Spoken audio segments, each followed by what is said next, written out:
राष्ट्रीय जनता दल के प्रतिनिधि मंडल जिलाध्यक्ष रमेश गुप्ता, सीतामढ़ी राजद जिलाध्यक्ष सुनील कुशवाहा और प्रधान महासचिव मोहम्मद जलालुद्दीन खान ने मुजफ्फरपुर के आईजी चंदन कुशवाहा से मुलाकात की। इसके साथ उन्होंने सरकार पर जमकर हमला बोला। उन्होंने कहा कि 3 महीने में हमारी सरकार आ रही है, इन सभी हत्या, छिनतई, लूट, बलात्कार जैसे मामलों में संलिप्त अपराधियों पर स्पीडी ट्रायल चला करके उन्हें फांसी और आजीवन कारावास कराएंगे। वो संघर्ष के माध्यम से जनता पर भरोसा दिलाना चाहते हैं कि राजद उनके आपके सुख दुख का साथ है। हालांकि आईजी से मुलाकात को लेकर उन्होंने ये कहा कि आईजी द्वारा यह आश्वस्त किया गया कि हत्या और सभी आपराधिक मामलों पर वो रिव्यू करेंगे और एक कर कार्रवाई करेंगे। आज राष्ट्रीय जनता दल का एक प्रतिनिधि मंडल मुजफ्फरपुर के आईजी श्री चंदन कुशवाहा जी से मुलाकात की है। इसमें मुजफ्फरपुर के जिलाध्यक्ष जी हैं रमेश गुप्ता जी, सीतामढ़ी के जिलाध्यक्ष राष्ट्रीय जनता दल के श्री सुनील कुशवाहा जी पूर्व विधायक भी हैं और प्रधान महासचिव मोहम्मद जलालुद्दीन खान हैं सीतामढ़ी। हम लोग सीतामढ़ी में प्रत्येक दिन कोई न कोई बड़ी घटना घट रही है और अपराध क्लाइमेक्स है। हत्या, बलात्कार और लूट की जो घटनाएं हो रही है, भारत के इतिहास में आज़ादी के बाद इतनी घटनाएं कभी नहीं हुई। लगभग 33 हत्या 3-4 महीने में हो गई। कल भी एक हत्या हुई है और एक जीवन मौत से जूझ रहे हैं। जेल में सरकारी पदाधिकारी और पुलिसकर्मी ने एक व्यक्ति की हत्या कर दी। एक बच्ची की बलात्कार करके नानपुर में सामूहिक बलात्कार करके मार करके पैर पर टांग दिया गया। एक व्यक्ति है पुट्टू खान, उनकी हत्या 1 सप्ताह 10 दिन पहले कर दी गई और अपने हत्या से पहले उन्होंने वीडियो वायरल कर दिया। जारी हत्या के वक्त से पहले उन्होंने वीडियो बना दी और जस्ट घर से निकलते हैं उनकी हत्या होती है। और जो उसका अभियुक्त है वो कहता है कि मैं बीजेपी का नेता हूँ, हम प्रधानमंत्री के पास जाएंगे, मुख्यमंत्री के पास जाएंगे। बताइए, इससे बड़ा अराजकता हो नहीं सकता है।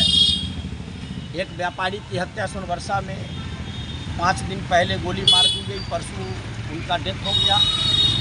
100 कदम पर है एसएसपी और थाना, कोई पूछने वाला नहीं। जनता का जीवन प्राण संकट में है, सरकार मौज में है, पदाधिकारी रूटीन वर्क करने में लगा है, घर से निकलता नहीं पुलिस पदाधिकारी। केवल डीआई साहब, आईजी साहब ने बोला है कि हम सारे केस का रिव्यू करेंगे। ये गए भी थे, इन पर भरोसा है कि कुछ करेंगे। तो गए थे तो कुछ कार्रवाई हुई थी, इसलिए हम लोग यहाँ आए हैं कि भाई इन हत्यारों को पकड़िए, फास्ट ट्रैक कोर्ट चलाइए और इनको सजा कराइए। नहीं तो जनता दहशत में है और जनता को सुरक्षा अगर सरकार नहीं देती है तो विपक्ष के नाते श्री तेजस्वी यादव के नेतृत्व में राष्ट्रीय जनता दल मुस्तैद है। हम संघर्ष के माध्यम से और लोगों पर भरोसा दिलाना चाहते हैं कि आपके सुख के हम लोग साथी हैं। जो भी हत्या हुई है 3 महीने में हमारी सरकार बनेगी, उन सब पर स्पीडी ट्रायल चला करके उन्हें फांसी की सज़ा और आजीवन कारावास कराएंगे।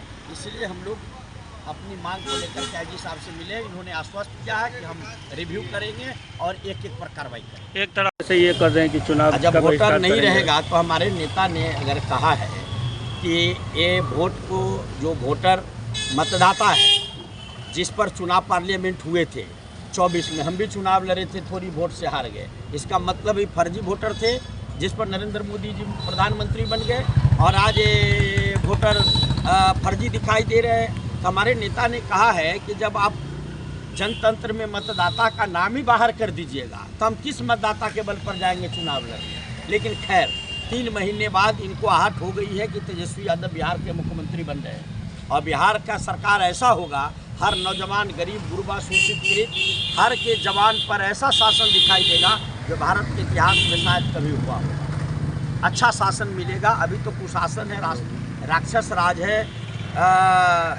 मतलब सुशासन के नाम पर ऐसा कुशासन पूरे देश के इतिहास में कभी नहीं देखे होंगे। जो जिसको चाह रहा है मार रहा है, हर ऑफिस में लूट मची है। विधानसभा में तू मैं हो रही है, आपके नेता को ही अपराधी बता रहे हैं, ही आपस में उलझने लगे हैं, लालू यादव को ही अपराधी बता रहे हैं। एक बार बताइए, जिस लालू यादव ने उसके पिताजी को पैदा किया, लालू यादव के पैर पकड़ के पिताजी शरण लिए, जिस नाबालिग को श्री लालू प्रसाद जी ने मंत्री बना दिया, उनको नहीं पता रहा होगा जिनके माता को सम्मान दिया। ऐसा व्यक्ति अगर घृणित शब्दों का इस्तेमाल करता है, ये बीजेपी का संस्कार है। जैसे नरेंद्र मोदी जी ने आडवाणी जी को अपमानित किया, मुरली मनोहर जोशी जी को अपमानित किया, तो इनके तो चरित्र और संस्कार में है।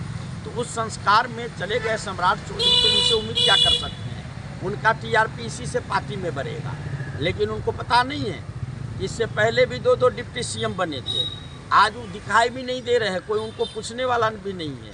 इनका भी यही दुर्गति होगा, और तब कहीं से एमएलए भी नहीं